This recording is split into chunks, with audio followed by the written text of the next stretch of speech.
સુરેન્દ્રનગરના ખનીજ માફિયાઓના અહેવાલ પ્રસિદ્ધ કરી નવજીવન ન્યૂઝ સતત જણાવી રહ્યું છે કે આ ખનીજ માફિયાઓના વહીવટદાર કોણ, આ ખનીજ માફિયાઓની વગ કેટલી છે અને કઈ પ્રકારનું તંત્ર સુરેન્દ્રનગરમાં છે, કઈ પ્રકારનું પોલીસ વિભાગ સુરેન્દ્રનગરમાં કામ કરી રહ્યું છે। સુરેન્દ્રનગરની વિઝિટ કરી ત્યારે મેં કહ્યું એ પ્રકારે જાણે તાલિબાન છે, વહીવટીતંત્ર, પોલીસ વિભાગ કે સરકારનો ત્યાં કોઈ અંશ પણ નથી તેવી હાલત છે। ગરીબોનું શોષણ થાય છે, ખેડૂતોની જમીન પચાવાય છે અને થઈ રહ્યું છે ગેરકાયદેસર ખનન। આવા જ એક વ્યક્તિને મળવું છે જે ન્યાયની લડત વર્ષોથી લડી રહ્યો છે, જેની માગણી છે કે તેને સરકાર ન્યાય આપે, પોલીસ અધિકારી કાર્યવાહી કરે અને તેના જે હક છે તે તેને પરત મળે। પરંતુ પોલીસ અધિકારી કાર્યવાહી કરી રહ્યા છે તેમનો આક્ષેપ છે ખનન માફિયાઓ માટે। વહીવટીતંત્ર કાર્યવાહી કરી રહ્યું છે પરંતુ ખનન માફિયા માટે, સરકાર કાર્યવાહી કરી રહી છે પરંતુ ખનન માફિયા માટે, અને આ કાર્યવાહી છે બચાવની, જે પ્રમાણે તેમના આક્ષેપ છે।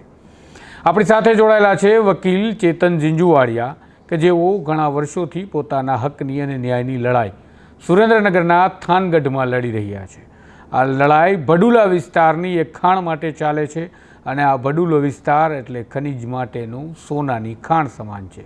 અહીંયાથી મળે છે ભરપૂર કોલસો અને ખનીજ માફિયાઓ આ કોલસાની કરી રહ્યા છે ચોરી કાયદેસર રીતે, અને કઈ પ્રકારના આક્ષેપ છે ચેતન ઝીંઝુવાડિયાના તેના વિશે આપણે વાત કરીએ ગુજરાતની મન કી બાત આ કાર્યક્રમમાં।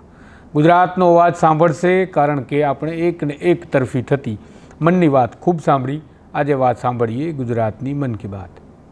આપણી સાથે જોડાયેલા છે ચેતન ઝીંઝુવાડિયા। નમસ્કાર, આપનું સ્વાગત છે નવજીવન ન્યૂઝમાં। ચેતનભાઈ, મારે આપની સાથે વાતની શરૂઆત કરતાં પહેલાં એ જાણવું છે કે તમે કઈ પ્રકારે આ ખનીજ માફિયાઓની સામેની આ લડાઈમાં પડી ગયા અને કયા એવા સંજોગ હતા કે આટલી મોટી જે લડાઈ થઈ તેમાં ઝંપલાવવું પડ્યું? સૌ પ્રથમ તો હું નવજીવન ન્યૂઝનો આભાર માનું છું કે મને બોલવાનો, ગુજરાતની પ્રજા સામે બોલવાનો મોકો આપ્યો કે કઈ રીતનું તંત્ર છે અને કઈ રીતે હું પીડિત છું, એ તંત્રના જે કાયદા કાનૂન કઈ રીતે આખા નેસ્તે નાબૂદ કરી અને આ લોકો કામ કરી રહ્યા છે એ બાબતે હું તમને જણાવું છું કે હું પહેલાં LICમાં સર્વિસ કરતો હતો અને ડેવલપમેન્ટ ઓફિસર હતો। પછી એ વખતે 2009માં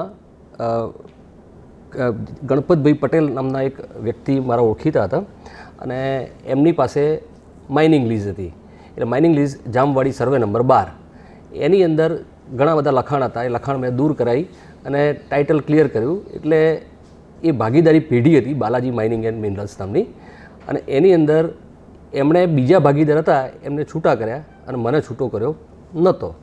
અને એ વખતે એમણે એમ કીધું કે મારે વેચી દેવું છે કારણ કે અહીં બધાનો ત્રાસ બહુ છે અને મને આવવામાં બહુ તકલીફ પડે છે, કારણ કે એને પૈસા લઈ લીધેલા બીજા બધાના, એટલે એને તકલીફ એવી હતી। એટલે એમણે કેબી જાડેજા એક CM સિક્યુરિટીના મારા મિત્ર રોહિત વ્યાસ મારફતે ઓળખાણ થયેલી અને એમને પાડવાનો વિચાર રજૂ કર્યો કે ભાઈ આ રોહિતભાઈ વ્યાસે કે આ ભાઈને પોલીસવાળા છે અને CM સિક્યુરિટી એ વખતે માનનીય મોદી સાહેબ CM હતા અને આમની નોકરી ચાલુ હતી, અને એ વખતે એમણે એમ કીધું કે મને આ લીઝ તું અપાય અને મને ભાગીદારીમાં અંદર દાખલ કરાવો। એટલે મેં કીધું મારો ભાગ કોઈ વેચવાનો છે નહીં, મારા વાઈફના નામે નેહાબેન ઝીંઝુવાડિયાના નામે આ ભાગ હતો, એટલે મેં કીધું મારે કંઈ વેચવાની જરૂર છે નહીં, એટલે તમારે લેવું હોય તો તમે ગણપતભાઈ જોડે વાત કરાવી દઉં। ગણપતભાઈ પટેલ મૂળ લીઝ હોલ્ડર હતા। એટલે એમણે વાત કરી અને લખાણ લખ્યું ગણપતભાઈ પટેલ જોડે અને સાક્ષીમાં હું હતો। હવે એને 2,25,00,000નું ડીડ બનાવ્યું આ માઇનના 50% હક લેવા માટે। અંદર લખવામાં આવ્યું હતું કે નેહાબેનનો ભાગ છે અંદર, બરાબર। આ વસ્તુ પતી ગઈ પછી કેવી જાડેજાએ વાત કરવાનું મારી જોડે સદંતર બંધ કરી દીધું અને ગણપતભાઈ પટેલે મને મળવાનું બંધ કરી દીધું। અને એમના એક શાળા પ્રવીણસિંહ ચુડાસમા ભડિયાદના આમ ધંધુકાર અને અત્યારે બરોડા ટ્રાવેલ્સ ચલાવે છે, એમના એ બે શાળાને એ બંને દાદાગીરી કરવાનું ત્યાં ચાલુ કરી દીધું કે ભાઈ તમારો ભાગ છે એ તમારે ગણપતભાઈને પૂછવાનું, અમારી જોડે આવવાનું નહીં અને તમારે અહીં પગ મૂકવાનો નહીં, અમને કોઈ હેરાન કરશો નહીં। ત્યાંથી આ મગજમારી ચાલુ થઈ। પછી તમે આ મામલે અત્યારના હાલના SP હરેશ દુધાતને મળ્યા, જિલ્લા પોલીસ વડા હરેશ દુધાતે આપણી સાથે શું ચર્ચા કરી અને કઈ પ્રકારનો તમારો પત્ર વ્યવહાર થયો અને તેમાં કેવા ખુલાસા જે તમે મને વાત કરી એના વિશે જણાવો। મેં હરેશભાઈ દુધાતને કહ્યું કે 2016થી હું કાર્યવાહી કરી રહ્યો છું સતત, અને કોલસા ચોરી આ લોકો કરી રહ્યા છે। મૂળ સરકારી ખરાબામાંથી કૂવા ખોદી અને લીઝની અંદર અને સરકારી ખરાબા બંને બાજુ ખોદકામ થઈ રહ્યું છે. એમણે એવું કીધું કે એવું કોઈ ખોદકામ થયું નથી અને અમે ત્યાં સાઇટ વિઝિટ કરી છે, તમારા આક્ષેપો ખોટા છે. એટલે મેં એમને એમ જણાવ્યું કે 1,54,00,000નો સાહેબ દંડ કર્યો છે ઇલીગલ માઇનિંગનો, અને એ હું જાતે જઈ સ્ટિંગ ઓપરેશન કરી, મારા વાઈફ જોડે ગયો હતો ત્યારે સ્ટિંગ ઓપરેશન કરી અને બતાવ્યું હતું કે આ કોલસા ખોદાઈ રહ્યા છે, અને એ પોલીસને લઈને ગયો હતો પોલીસ સુરક્ષાની વચ્ચે. હવે પોલીસ સુરક્ષાની વાત કરું તો 2016માં એસપીએ એવો રિપોર્ટ ડિસ્ટ્રિક્ટ કલેક્ટરને કરેલો છે કે આ ભાઈ કે એમનું ફેમિલી જો આ બાજુ અહીં આવે તો એમને શરીરને લગતો કોઈ ગુનો બની શકે તેમ છે, એટલે મારે જીવનું જોખમ છે એમ. એટલે હું કાયમ મારે કોર્ટ જવું હોય, કલેક્ટર ઓફિસ જવું હોય કે પોલીસ સ્ટેશન જવું હોય તો મારે પહેલાં ઈમેલ કરવો પડે, ફોનથી વાત કરવી પડે કે મારે સુરક્ષા જોઈએ છે, બરાબર, પછી મારે જઈ શકાય. એટલે આ જે રિપોર્ટ કર્યો એ મારી જાણ બહાર કરેલો, એટલે મને કંઈ થઈ જાય તો કે અમે રિપોર્ટ કરી દીધો એમ કંઈ છટકી જવાય. પણ આરટીઆઈમાંથી વસ્તુ બહાર આવી કે આવો રિપોર્ટ થયેલો છે, એટલે મેં એ રિપોર્ટને અનુલક્ષીને કલેક્ટરમાં પાસે સુનાવણી કરાઈ. એટલે કલેક્ટરે કશો આ બાબતે જવાબ આપ્યા વગર ઇરિલેવન્ટ ઓર્ડર કરી નાખ્યો. પછી આ બધું જે મામલો ચાલ કર્યો એમાં 1,54,00,000નો દંડ થયો, એક વખત 18,00,000નો દંડ થયો, બધું થયું. એટલે મેં કીધું સાહેબ આ ચોરી અને લૂંટ કોલસાની કરી રહ્યા છે, સરકારી ખરાબામાંથી કરી રહ્યા છે, મારો જે ભાગ છે એને બી લૂંટી રહ્યા છે, તમે આની પર કેસ દાખલ કેમ નથી કરતા? તો એ કે આ સિવિલ પ્રકારનું નેચર છે, તમે કોર્ટમાં જાઓ. તો મેં કીધું સિવિલ પ્રકારનો નેચર છે તો 420, 406 આ વ્યક્તિઓ ઉપર દાખલ થઈ જાય, પ્રદીપસિંહ ઉપર, કેબી જાડેજા ઉપર, ગણપતભાઈ પટેલ ઉપર, જીવણભાઈ અલગોતર, બાથાભાઈ અલગોતર જે જામવાડીના છે લોકલ. તો આ બધું થયું તો આ સિવિલ પ્રકારનો કઈ રીતે કે આ ક્રિમિનલ કેસ છે. હવે ક્રિમિનલ કેસ 2 હતા, એમાંથી એક 20 નંબરની એફઆઈઆરનો ચાલી રહ્યો છે અને 44 નંબરનો એફઆઈઆરનો 467-68નો હતો. એની તમને મેં વાત દુધાત સાહેબને બધી કરી કે આ રીતે ખોટી રીતે જામીન આપી દીધા છે. એટલે દુધાત સાહેબે એમ કીધું કે તમે જે પણ કહેવું હોય એ કોર્ટમાં જાઓ, મને કહેશો નહીં. તમારી તપાસ જે પણ કંઈ હોય એ કોર્ટમાં જાઓ. આ મેં પીએમને લખ્યા પછી અને પીએમનો ઓર્ડર થયા પછીની વાત છે કે પ્રાઇમ મિનિસ્ટર ઓફિસ સુધી હું પહોંચી ગયો અને ત્યાંથી ઓર્ડર થયો કે આની તપાસનો રિપોર્ટ આપો. તેમ છતાંય માનનીય દુધાત સાહેબ અને મુંદવા સાહેબે ખોટો રિપોર્ટ ભર્યો અને એની ઉપર મેં સીધો પીએમને રિપોર્ટ કર્યો, પીએમઓ ઓફિસમાં કે આ લોકોએ ખોટો રિપોર્ટ ભર્યો છે અને ઇરિલેવન્ટ રિપોર્ટ ભર્યો છે. મેં જે આક્ષેપો કરેલા છે એ અંદર લીધેલા નથી અને મારા આક્ષેપો ડોક્યુમેન્ટ પ્રૂફને આધારિત છે કે બધા એવિડન્સ આપેલા છે, ઓડિયો છે, વિડીયો છે, સ્ટિંગ ઓપરેશન છે, બધું જ છે.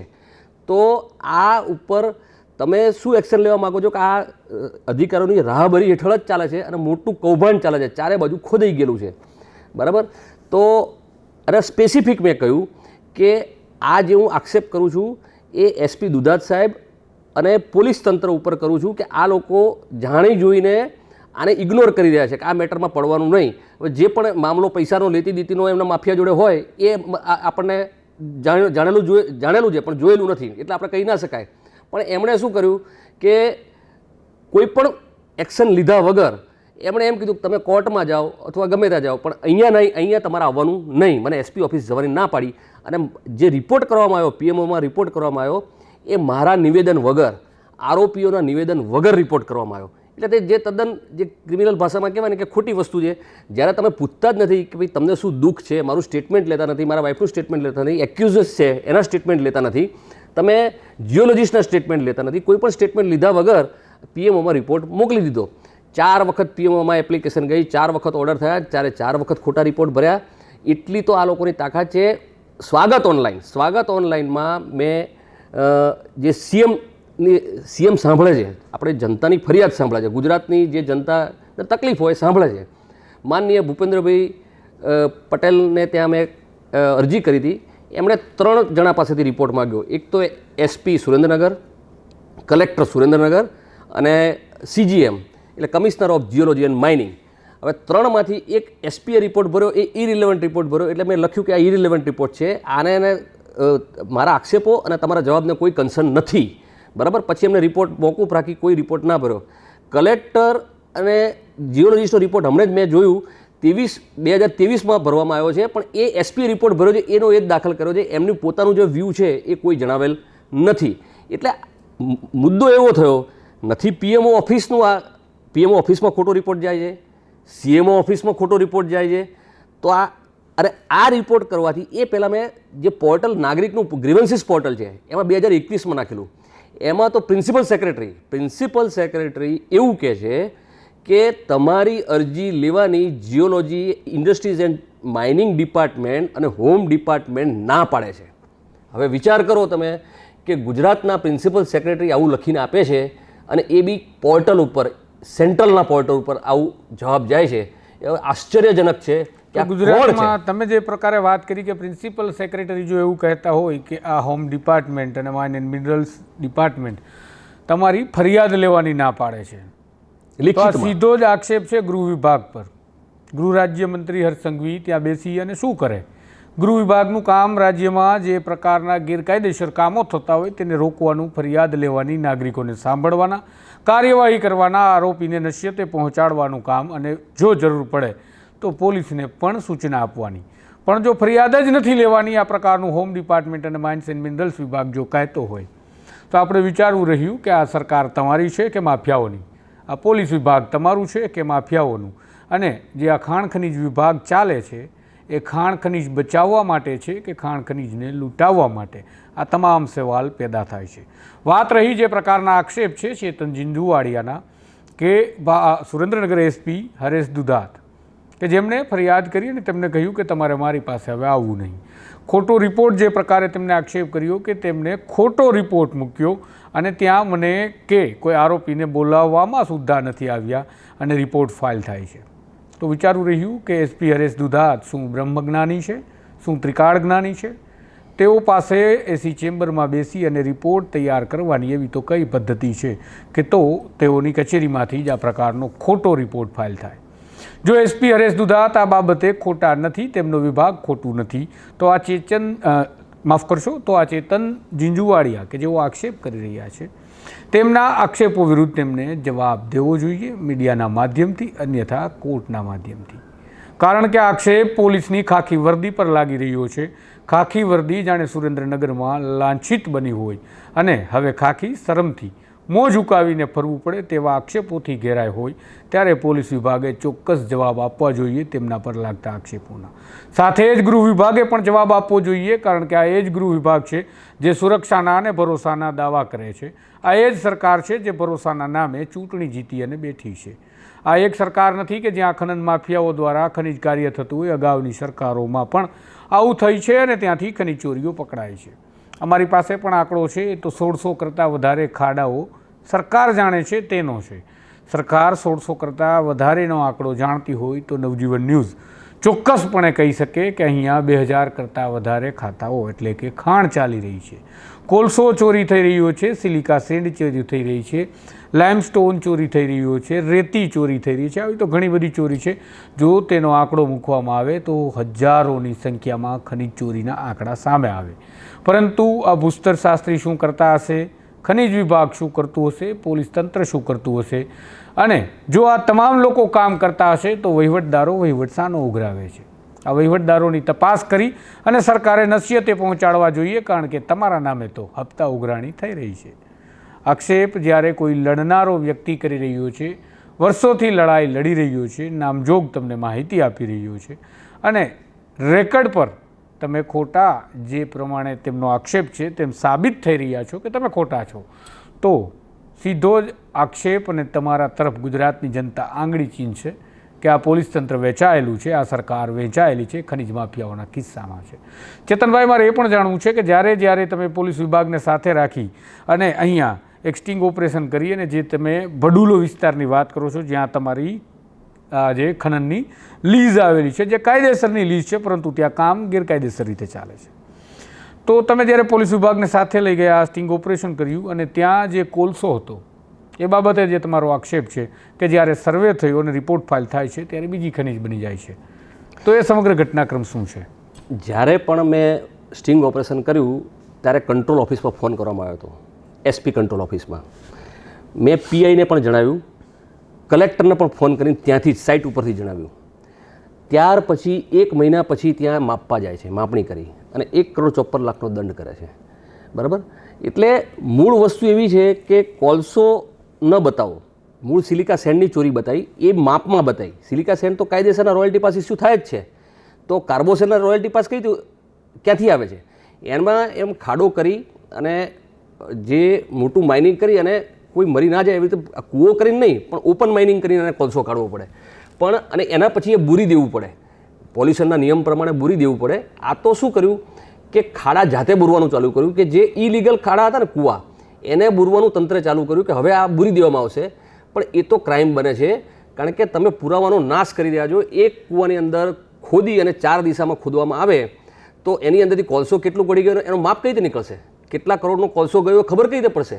જો તમે બુરી દો છો તો તમારો ક્રાઇમ તમે પોતે જ દબાવવા માટે ઈચ્છો છો કે ભાઈ મારો ક્રાઇમ છે પણ હવે તમને જાણવા નહીં મળે, એટલે ખાડાઓ બુરવામાં આવે છે. અને બીજી વસ્તુ તમે જુઓ કે કોઈ પણ અરજી થઈ હોય, કોઈ નાગરિક દ્વારા અરજી થઈ હોય, એનો નિકાલ એકદમ સિફતથી કરવામાં આવે છે કે 2-3 ચરખી પકડાઈ, લાખ 2 લાખનું 10 લાખનું ખનીજ પકડાયું. બાકી અંદર ખાડાની અંદર જાઓ તો અંદર ઊંડા ખાડા થયા છે. ભવિષ્યમાં દહેશત ધરતીકંપની પણ રહે, ડિઝાસ્ટર પણ થઈ શકે, બરાબર. રેલવે લાઇનની આજુબાજુ પણ ખાડા છે, એટલે તમે વિચારી શકો કે આ વિસ્તારનું કેટલું જોખમમાં મૂકી દીધું છે. અને હું તો કહું છું કે સીએમ સિક્યુરિટીનો માણસ જે ભૂતકાળનો રિટાયર્ડ જે કેબી જાડેજા છે, એ માણસને બેલ કઈ રીતે મળીને 2 FIRમાં 20 નંબર અને 44માં એ જ મને હજી ખબર નથી પડી. એની રિવિઝન અરજી મેં કરેલી છે અને જે ફાઇલ કરી દેવામાં આવી, સમરી કરી દેવામાં આવ્યું કે 44 નંબરની FIR ટોટલ ક્લોઝ કરી દેવામાં આવી. એની અંદર એને બેલ આપેલી જ નથી. જાણે ભવિષ્યવેતા પોલીસ હોય એમ કોર્ટમાં હાજર પણ ના રહ્યા. 5 વર્ષ સુધી મને સિવિલ સમરીનો રિપોર્ટનો જવાબ ના આપ્યો કે એનું જજમેન્ટ ના આપ્યું. 5 વર્ષ સુધી એ લંબિત થઈ ગયું. કઈ? થાનગઢ મેટ્રો કોર્ટમાં. અને પછી જ્યારે સેશન્સ કોર્ટમાં આવ્યું ત્યારે રિવિઝન અરજી અત્યારે ચાલુ છે અને એની ઉપર એક્શન લેવાય એવી આપણે આશા રાખીએ કે હવે જે ઓન રેકોર્ડ છે, ઓન રેકોર્ડ તો એ એક્શન લે. બીજું, પ્રાંત ઓફિસરે એવો રિપોર્ટ કરેલો છે કે ત્યાં કોલસો મળી આવેલ છે, કોલસો છે, પણ કોલસો કોનો છે એ જોવા માટે કલેક્ટર ઓફિસ, પોલીસ અને જીઓલોજિસ્ટે સામતી રેડ પાડવી જોઈએ, બધા અધિકારીઓ, તો મળે એવો રિપોર્ટ કરેલો છે મામલતદારે ત્યાં. હવે એ રિપોર્ટના આધારે કોઈ દિવસ આ લોકો ભેગા ગયા નહીં અને જ્યારે ગયા ત્યારે 200 ગાડીઓ પહોંચી ગઈ. પણ આગળ મેં છાપામાં વાંચ્યું કે આગળ બધાને ખબર પડી ગઈ એટલે બધા માલ સામાન ઉંચકીને જતા રહે, એટલે કોઈ પુરાવો મળ્યો નહીં. પણ પુરાવો જે હતો ખાડા એ બુરવામાં આવે છે. એ ખાડા એ પુરાવો છે. એ બુરવામાં કેમ આવે છે? જ્યારે પુરાવો છે જ ત્યારે એ પુરાવાનો નાશ કરવાનું ચાલુ છે. અત્યારે હું એમ કહી રહ્યો છું કે આ પુરાવાનો નાશ કરી રહ્યા છે, કે જ્યારે દંડ કરવાનો હોય, જ્યારે તમે કોગ્નિઝેબલ ઓફેન્સ હોય. આ ખાડા બુરી કોણ રહ્યું છે? મેં જોયું ટીવીમાં તંત્ર બુરાવી રહ્યું છે જેસીબીથી, બરાબર. હવે એક વસ્તુ જો કોગ્નિઝેબલ ઓફેન્સ એટલે કે જે બિનજામીનપાત્ર એવા ગુના કે ચોરી, લૂંટ. હવે ચોરી, લૂંટ સરકારી કોલસાની થતી હોય કે ગમે તે થતી હોય, હવે દંડ થઈ ચૂક્યો છે એટલે ચોરી થાય છે નક્કી થઈ ગયું, બરાબર. 420, 406 કલમ લાગી છે એટલે એ બી નક્કી થઈ ગયું કે આ ફ્રોડ માણસો છે, એ પણ નક્કી થઈ ગયેલું છે, બરાબર.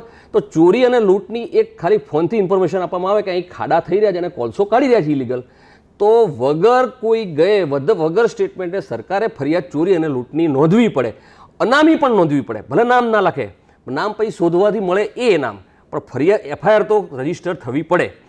ચોરી અને લૂંટની FIR થઈ નથી. 1 મિનિટ માટે આપને રોકું છું. આપણે આના પછીના વિડીયોમાં એ પણ હું તમને જણાવીશ કે આ ખાડા કોણ બોરી રહ્યું છે, પુરાવાનો નાશ કેવી રીતે કરી રહ્યા છે, સરકારનો કયો વહીવટી વિભાગ અને કયા અધિકારીઓ તેમાં સામેલ હોય છે, અને કઈ રીતે ખાડાબુરી અને સમગ્ર કારસ્તાનના પુરાવાનો નાશ કરી અને ખરેખર જોવા જઈએ તો આ એક ક્રિમિનલ ઓફેન્સ બની શકે, કારણ કે જે પુરાવો છે એ પુરાવાને તમે નાશ કરો છો. આની વિગત પણ હું તમને આપીશ, કેટલા ખાડા બુરાયા, કેટલા ખાડા પકડાયા અને કેટલા ખાડા કેવી રીતે અને કેટલા બકેટ માટી નાખીને બુરાયા એ પણ હું તમને વિગત આપીશ. આ તમામ માહિતીઓ નવજીવન ન્યૂઝ પાસે છે. એટલે આ લડાઈ જે છે ખનીજ માફિયાઓ સામે એટલા માટે છે કે દરેક લોકોનું શોષણ થઈ રહ્યું છે, છતાં પોલીસ તંત્રની આંખ બંધ છે. આંખ આડા કાન કરવાનું તમે સાંભળ્યું છે, પણ ખુલ્લી આંખે પણ કંઈ ન જોવાનું તમે સુરેન્દ્રનગરમાં જોઈ શકો છો. આ જ પ્રકારનો વિભાગ છે ખનીજ વિભાગ. ખનીજ વિભાગ જે પ્રકારે ખાડા પકડાય છે એ પ્રકારે ફટાફટ ગુના નોંધી અને તેમના સર્વે કરી તેમની અંદરથી કેટલી ખનીજ ચોરી થઈ તેના આંકડાઓ પ્રદર્શિત કરવાના બદલે તે કામ કરવાનું ડીલે કરે છે. અને જો ના ડીલે કર્યું હોય તો ખનીજ વિભાગને અમે માહિતી એ પણ આપી શકીએ તેમ છીએ કે ક્યાં તમે ડીલે કર્યું અને કોના વાહનો છૂટ્યા. સાથે જ વાત હું તમને એ પણ કરીશ કે 28,000 ટન કરતાં પણ વધારે ખનીજ ચોરી થઈ ગઈ છે, જે ભૂસ્તરશાસ્ત્રી અને તેનો ખનીજ વિભાગ જાણે છે. અને એ માટે આર્કિયોલોજીકલ સર્વે દ્વારા પણ એક રિપોર્ટ આપવામાં આવ્યો અને ખનીજ વિભાગ તેમની પાસે પુરાવા માંગે છે. હવે આ સુરેન્દ્રનગરની હાલત કંઈક એવી છે કે આર્કિયોલોજીકલ વિભાગ ગુનાની તપાસ કરશે. ખનિજ વિભાગ મેજરમેન્ટ લઈ અને બીજા પાસે પુરાવા માંગશે. પોલીસ વિભાગ આ બંને વિભાગને જોતું રહેશે કે અમે જો તમે માહિતી માંગો તો અમે આપવા તૈયાર છીએ, પરંતુ અમે તમારી સાથે હોવા છતાં પણ અમે કંઈ જોયું નથી. કારણ કે મેં તમને એક ખેડૂતની વાત કરી, એ ખેડૂત પણ આ જ પ્રકારે રડી રહ્યો હતો અને કહી રહ્યો હતો જેમ ચેતન ઝીંઝુવાડિયા અત્યારે કહી રહ્યા છે કે મારી જમીનમાં, માલિકીની જમીનમાં કબજો છે, ખનિજ વિભાગના અધિકારી આવે છે, ત્યાં બહાર કોલસો પડ્યો છે, તો આ કૂવાને પાણીનો કૂવો બતાવવાનો પ્રયાસ થાય છે, કોલસાને કાળી માટી કહેવાનો પ્રયાસ થાય છે અને અમારા પણ દબાણ સર્જવામાં આવે છે. દબાણ વસ્તે અમે સહી ન કરી એટલે અમારા મોબાઈલ આંચકી લેવામાં આવ્યા, કારણ કે આ મામલાને અમે કેમેરામાં કેદ કરતા હતા. હવે આ કયા અધિકારી હશે, ખેડૂતને નામ નથી ખબર, અન્યથા હું તમને પણ નામ આપી દે. પરંતુ જે કોઈ પણ અધિકારી હશે એ અધિકારી આજે નહીં તો કાલે સામો તો આવશે, કારણ કે ભારતમાં ન્યાયતંત્ર આજે પણ છે અને દેશની અંદર ચૂંટાયેલી સરકાર છે, ત્યાં કેટલાક પ્રામાણિક ધારાસભ્યો છે, કેટલાક પ્રામાણિક મંત્રીઓ છે. એ જ પ્રકારે સરકારના વહીવટીતંત્ર અને પોલીસ વિભાગમાં કેટલાક પ્રામાણિક વ્યક્તિઓ પણ છે જે અમને માહિતી પૂરી પાડી રહ્યા છે. અને આ પ્રામાણિક લોકોની મળેલી માહિતી જ્યારે ઉજાગર થશે અને ખરેખર જ્યારે સરકારમાં કાર્યદક્ષતા આવશે અને જે પ્રમાણે વાત કરે છે એ પ્રમાણે કામ કરશે, તો ચોક્કસથી આ અધિકારીઓ જેમાં મિલીભગતથી કામ કરી રહ્યા છે તે નસીહતે પહોંચી શકે તેમ છે. આ બધું જ સરકારની ઈચ્છાશક્તિ પર આધારિત છે. આશા રાખીએ કે સરકાર આવી ઈચ્છાશક્તિ અને કાર્યદક્ષતા બતાવશે. ફરીથી હું ચેતનભાઈ સાથે તમને વાત કરાવું કે આ સમગ્ર માઇનિંગનું કાંડ જે ચાલતું હોય કેટલું જોખમી છે અને અધિકારીઓ કઈ રીતે ચેતનભાઈની જે આ મેટર છે, જે એમનો પ્રશ્ન છે કે જે એમના આરોપો છે, તમે જે કંઈ પણ સમજો એ તમામ બાબતો પર ઢાંક પીછોડો કરવાનો પ્રયાસ કરે છે. જ્યારે એમના પત્ની સાથે ત્યાં જાય છે, પોલીસ પ્રોટેક્શન હોય છે, ત્યારે કઈ પ્રકારની વાત થાય છે અને એ કાર્બોસેલ કઈ રીતે સિલિકા બને છે. આ સમગ્ર મામલો એટલા માટે સમજવો જરૂરી છે કારણ કે ત્યાં આ જ થઈ રહ્યું છે. પકડાય કંઈક જુદું છે, મુદ્દામાલ કંઈક જુદો સામે આવે છે. ચેતનભાઈ, એ ઘટનાને મારે જાણવી છે કે કઈ રીતે તમે કાર્બોસેલ એટલે કે કોલસાને પકડાવવાની વાત કરી, પોલીસ વિભાગના અધિકારીઓ તમારી સાથે હતા, છતાં પણ ત્યાંથી સિલિકા પકડાઈ ગઈ. હવે આમાં શું છે, કોઈ દિવસ માને નહીં કે ભાઈ આ જગ્યાનું જ સ્ટિંગ કરેલું છે. જ્યારે તમે સ્ટિંગ કરીને જાઓ તો કે આ જગ્યાનું જેવી શું સાબિતી છે. એટલે મેં ગામમાં એન્ટ્રી મારતા સ્ટિંગ ચાલુ કર્યું. ગામમાં એન્ટ્રી મારતા સ્ટિંગ ચાલુ કરી અને છેક કેમેરો ચાલુ રાખી ત્યાં સુધી લઈ ગયા આપણે કે ભાઈ આ કોલસા ક્યાં ક્યાં ખોદાયેલા છે, કઈ બાજુ ખોદાયેલા છે, કઈ બાજુ કૂવા છે, કઈ બાજુ કામ ચાલુ છે. બરાબર, ત્યાં જઈને પોલીસને પ્રોટેક્શન માટે મારે લઈ જવાનું તો કે મને કંઈ થાય નહીં અથવા મારી પર હુમલો ના કરે. હવે તો પણ બધા એકદમ ગામના માણસો જે આ બધા છે એ બધા આવી જાય છે, બરાબર, દાદાગીરી કરવા લાગે છે. એમાં જીવણ એક આવે છે, એ ગણપત પટેલનો પાર્ટનર છે, કેબી જાડેજાનો માણસ છે, પ્રદીપસિંહનો માણસ છે. પ્રદીપસિંહ ચુડાસમા એ કેબી જાડેજાનો સાળો બતાવે છે, પણ એની જે ગુંડાગીરી કહો કે જે કરો એ બહુ વધારે છે અને એને આગળ કર્યો છે. અને પેલા ભાઈ એમ કહે છે કે મારે કોઈ લેવા નથી દેવા, એમ કહીને ખોટું ડોક્યુમેન્ટ રજૂ કરેલું કે હું છૂટો થઈ ગયો છું. પણ એ ડોક્યુમેન્ટની સત્ય છે કે એ છૂટો નથી થયો, એના બધા પુરાવા આપેલ છે, છતાંય પોલીસવાળા એમ કહે છે કે આ તમે ખોટા છો, એ ખોટો નથી. એનું કારણ શું છે કે ભાઈ સીએમ સિક્યુરિટીમાં કામ કરી ચૂક્યા છે, એટલે એનો ડર છે કે આગળ કોઈ માણસ છે એને કોન્ટેક્ટમાં એ ખબર નથી મને, પણ એ માણસ ત્યાંથી સંચાલન બેઠો બરોડામાંથી કરી રહ્યા છે બે જણા, કેબી જાડેજાના પ્રદીપસિંહ, અને એના ઈશારે ગણપતભાઈ પટેલ અને જીવણભાઈ કામ કરી રહ્યા છે. હવે ત્યાં જે આપણે સ્ટિંગ કરીને કૂવા બતાવીએ છીએ, ખોદતા બતાવીએ છીએ, ચરખી ચાલે છે, પછી આપણે સ્ટેટ કંટ્રોલ ઓફિસમાં વાત કરી, સ્ટેટ કંટ્રોલમાં નહીં પણ જિલ્લા કંટ્રોલમાં વાત કરી, ત્યાં પોલીસ આવી જાય છે અડધો કલાક પછી. એફઆઈઆર નોંધવાના બદલે ત્યાંથી એ લોકોને હટાવી દે છે. તમે હટી જાઓ એમ અહીંથી, કારણ કે ફરિયાદ કરવા આવ્યા છે માણસ, બરાબર, તમે એને હટાવી દે છે. એટલે પોલીસવાળા આગળ જઈને કે વાત કરે છે કે આનું શું કરવું, આમ છે તેમ છે. મારી આપેલી ફરિયાદ ત્યાં એ ગુમ થઈ જાય છે. એ ફરિયાદ જે આપેલી છે લેખિતમાં, કારણ કે ત્યાં તો ઝેરોક્ષ કયા પોલીસ અધિકારી હતા જ્યારે તમે આ કાર્યવાહી કરી રહ્યા હતા અને તમારો જે આક્ષેપ છે કે તમારી ફરિયાદ ગાયબ થઈ ગઈ, ઝડપવાના બદલે આરોપીઓને ત્યાંથી? એ બેન હતા, કોઈ લેડીઝ મલિક કે એવા બેન હતા. કયા પોલીસ સ્ટેશન? થાનગઢ પોલીસ સ્ટેશનમાં. બરાબર. હવે એ અને એક ચૌધરી સાહેબ હતા, 2 વખત સ્ટિંગ કરેલું. બરાબર. હવે સ્ટિંગમાં જે મેં અરજી આપી હતી એ અરજી તો મળતી નથી. પછી મેં ઈમેલ કરી દીધો, એટલે અરજીના અવેજમાં ઈમેલ તો ચાલે, એટલે એની તો કોઈ ઇસ્યુ નથી કે અરજી ગાયબ થઈ ગઈ કે એવું આક્ષેપ કરો કે ભાઈ કશું નહીં, ના મળે તો કશું વાંધો નહીં, કદાચ આગી પાછી થઈ ગઈ હશે, ઝેરોક્ષ આજુબાજુ છે નહીં એટલા માટે. આપણા રાતનો સમય થઈ ગયો એટલે પછી પાછા ઘેર બી જવાનું ને, પાછું થાનગઢમાંથી એકવાર ઘૂસ્યા આવું કર્યું, પછી પાછા બી જવાનું, એ બી ચિંતા હોય કે પાછું જોઈશું તો આ લોકો કંઈક મગજમારી ના કરે. પણ એક વસ્તુ નક્કી છે કે ત્યાં ગયા પછી તમે તો પાછા આવતા રહો, પછી કાર્યવાહી આ લોકોને કાર્યવાહી કરવાની નહીં, કોઈ આરોપીને આક્ષેપ છે ને બોલાવવાનો નહીં, 15-20 દિવસ રાહ જોવાની કે હવે શું કરવું આનું, એનો આઈડિયા શોધવાનો. પછી આપણે સતત ઈમેલ કરીએ કે ફોન કરીએ કે ભાઈ મારો આ સ્ટિંગ કરેલું તમે શું કર્યું. એટલે એ વખતે જે જીઓલોજિસ્ટ હતા એ તમને નામ મને નથી યાદ, પણ એ એવું કહેતા હતા કે ભાઈ હું ગયો તો મારી ગાડીને એક્સિડન્ટ થઈ ગયો અને ગાડીને એક્સિડન્ટ થયો એટલે હું ત્યાં નથી જઈ શક્યો. મેં કહ્યું સાહેબ 1 દિવસ 2 દિવસ ગાડીને એક્સિડન્ટ તમને તો નથી વાગ્યું ને? કે ના. તમે બીજી ગાડી લઈને જઈ શકાય ને આપણે તરત તાત્કાલિક, બરાબર? તો કે અમારા મનની મરજી છે, તમે કહો તારે અમારે ના જવાનું હોય. બરાબર છે, વાત સાચી સાહેબ. એટલે એ 1 મહિના પછી જાય છે અને પછી ત્યાં હવે 1 દિવસ પછી સાંજે જાઓ તો એ બધું સગે વગે થઈ જાય. આપણે હમણાં રેડ પડી ત્યાં આગલા દિવસે સગે વગે થઈ ગયું, 1 મહિના પછી શું હોય? એટલે 1 મહિના પછી શું થાય છે, એ જે ખાડાનું સ્ટિંગ થયું છે ને એને બૂરી દેવામાં આવે છે, જેસીબીથી બૂરી દેવામાં આવે છે. એટલે ત્યાં તો કંઈ મળે નહીં કે ભાઈ ખાડો, અમે ગયા ત્યારે નહોતો. જવાબ શું છે? અમે ગયા ત્યારે ખાડો નહોતો. એટલે પછી માપણી કરે, આપણે માપણીનું કહીએ કે પંચનામું કરો, માપણી કરો. એટલે બધું માપણી કરો ને તો લીગલ માઇનિંગ કરેલું હોય ને જે સિલિકા સેન્ડનું, એમાં પણ ભૂલ આવે છે કે આ ઇલીગલ વધારાનું ખોદેલું છે, એનો 1,54,00,000 દંડ છે. હવે તમે વિચાર કરો, લીગલ માઇનિંગ ગણે છે આ લોકો તો 1,54,00,000 કાર્બોસેલ છે છતાં બતાવતા નથી, એ વાત ભૂલી જાઓ.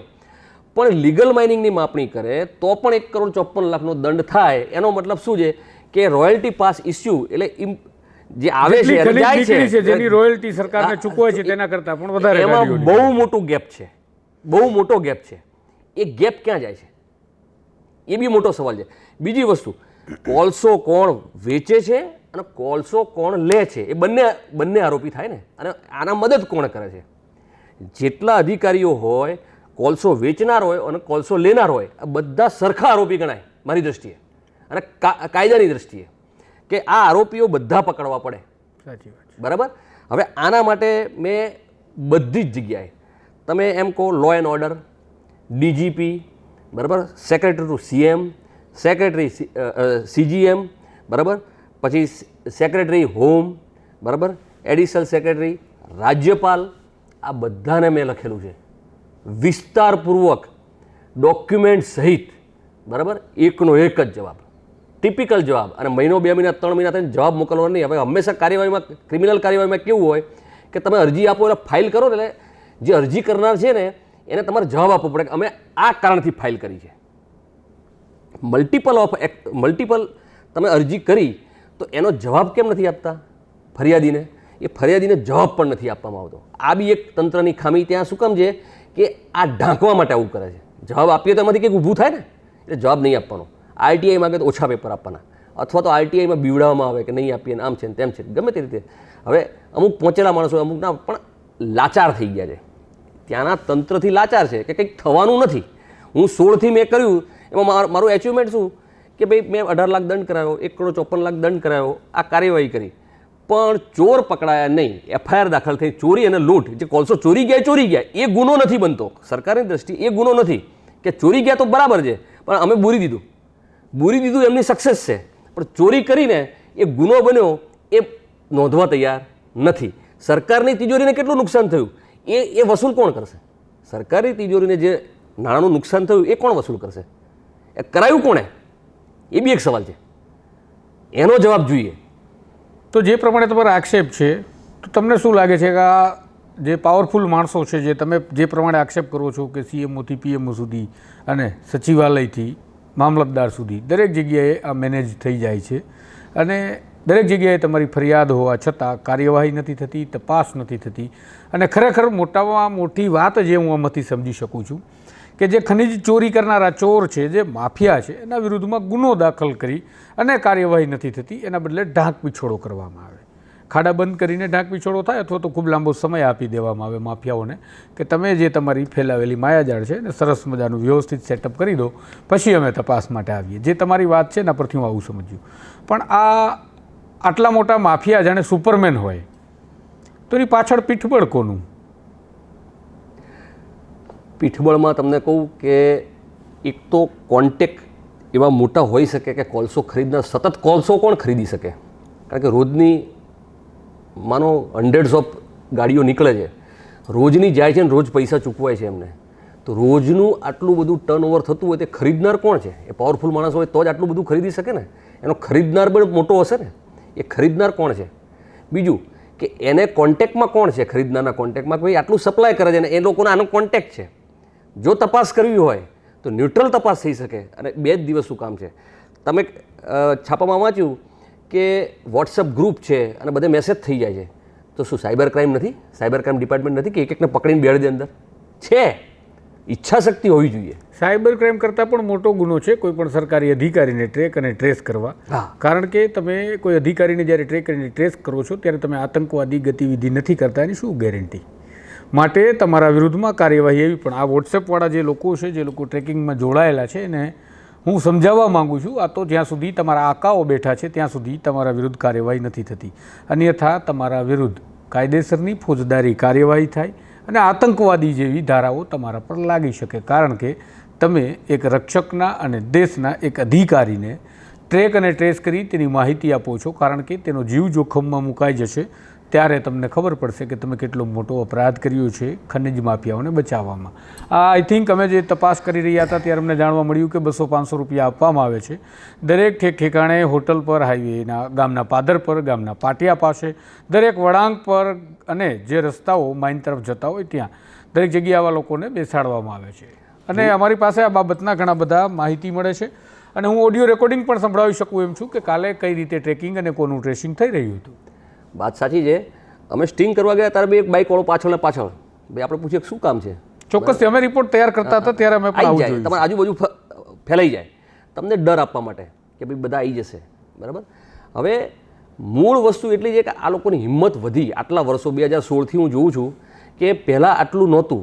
મેં એ 2016ના વિડીયો પણ આપેલા છે. એ વખતે કે મેદાન સાફ હતું, કોઈ આવો કોલસાના ખાડાઓ આટલા બધા નહોતા. બરાબર. હવે આ 2 હસ્તીઓ આવી બરોડાની, હવે એ નામ વટાઈ ખાય છે એ ખબર નથી, પણ આ હસ્તીના આવવાથી બહુ જ દાદાગીરી વધી. એના કોન્ટેક્ટ પોલીસમાં છે એટલે પોલીસમાં કોન્ટેક્ટ હોય એ સ્વાભાવિક છે. એના અરજીમાં, બેલની અરજીમાં ત્યાં સુધી લખેલું કે જે વખતના આઈજી હતા એને એફઆઈઆર નોંધવાનો આદેશ આપેલો DN પટેલ સાહેબ કે એમના ઘરનું સંભાળો તો બહુ જ એમના ઘરના દીકરાની વહુ જોડે કંઈક મગજમારી થઈ હતી ને એવું કંઈ થયું હતું કે એને જે બેલની અરજી છે ને એની અંદર આ વાક્યનો પ્રયોગ કરેલો છે. કોણે? આઈજી સામે આ KB જાડેજાએ.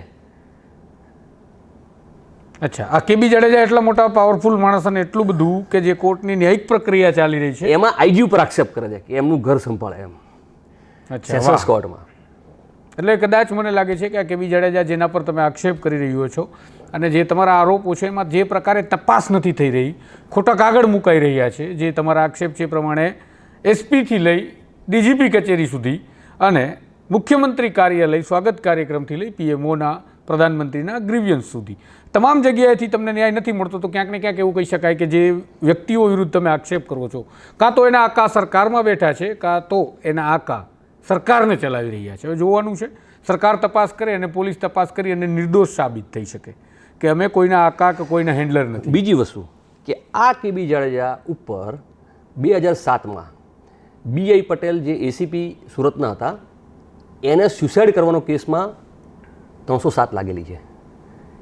હવે 307 લાગેલી છે અને એ માણસ હેબિચ્યુઅલ ક્રિમિનલ છે, મોટો ક્રિમિનલ છે આમ જોવા જઈએ તો, ઓન પેપર જોવા જઈએ તો.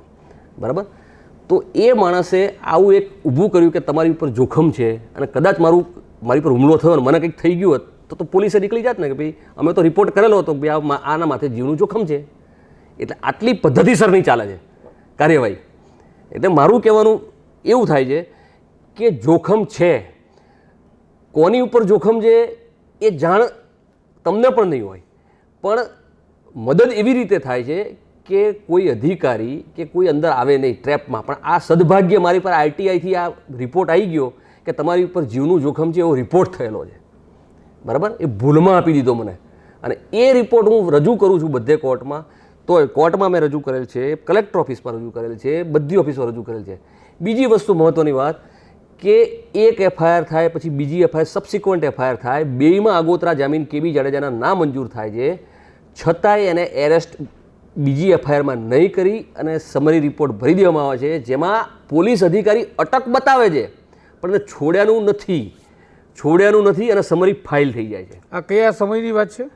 2016માં 44 નંબર FIR 44/2016 થાનગઢ એમાં અટક કરવામાં આવે છે, એમાં સહી છે પીઆઈની, બરાબર. પણ અટક પછી છોડવામાં આવે ને, હવે બે ગુના 406 420 એક FIRમાં છે, બીજામાં 467 68 અને 120 બી છે.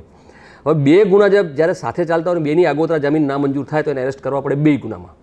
તો એક ગુનામાં બોલાઈ અને પોલીસમાં જામીન આપી દેવામાં આવે છે, અને બીજા ગુનામાં એ લોકો સીધો ફાઇનલ રિપોર્ટ ભરે છે કે ગુનો બનતો નથી, અને એની અંદર એક પ્રદીપસિંહ ચુડાસમાનું તો નિવેદન જ નથી, એને બોલાયો જ નથી, એના તો બોલાયો જ નથી, ઓન પેપર બોલાયો નથી, એનું નિવેદન જ નહીં. એટલે તમારો જે આક્ષેપ છે એમાં ફરીથી એવી જ વાત આવે છે, પોલીસ ત્રિકાળ જ્ઞાની છે, બ્રહ્મ જ્ઞાન લાગે છે પોલીસ. હા, બ્રહ્મ જ્ઞાન છે કે ભાઈ આમાં સી સમરી જ ભરવાની છે.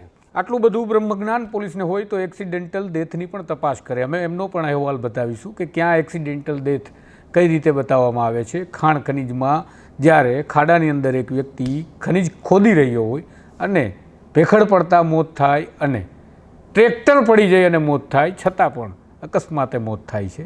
આ અકસ્માતની પણ અમે વાત કરીશું. પણ જ્યારે તમે આક્ષેપ કરી રહ્યા છો, આક્ષેપની ઓન પેપર કોર્ટમાં છે, રેકર્ડ પરની જે તમે વાત કોર્ટમાં પડ્યું છે, કોર્ટમાં પડ્યું છે વાત.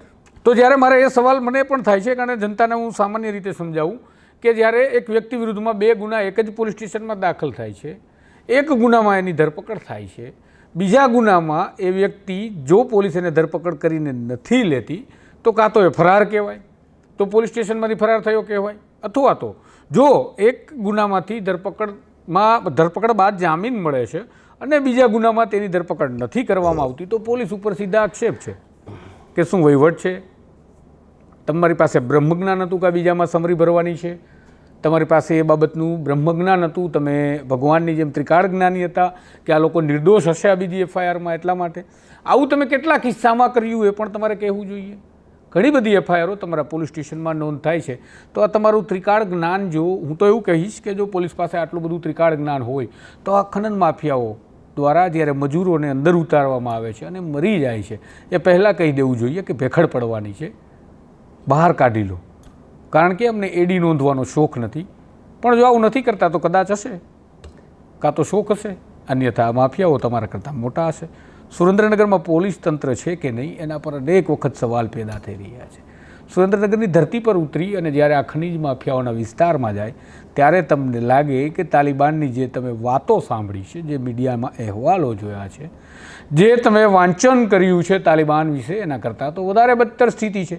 તાલિબાનનો મતલબ એવો નથી કે ત્યાં શરિયત કાનૂન હોય, તાલિબાનનો એક મતલબ એવો પણ થાય છે કે ત્યાં સરકાર જેવું કંઈ ન હોય, એક માફિયાની સરકાર ચાલતી હોય. બીજું તમને જણાવું કે મીડિયાના અહેવાલોમાં એવું છે કે ઘણા બધા ખાડામાં મરી જાય છે મજૂરો, બરાબર. આપણે કોઈ જોયું નથી, પણ મીડિયાના અહેવાલો કહે છે કે ઘણા બધા મજૂરો અંદર દટાઈને મરી જાય છે અને એને બહાર આવતી નથી વાત.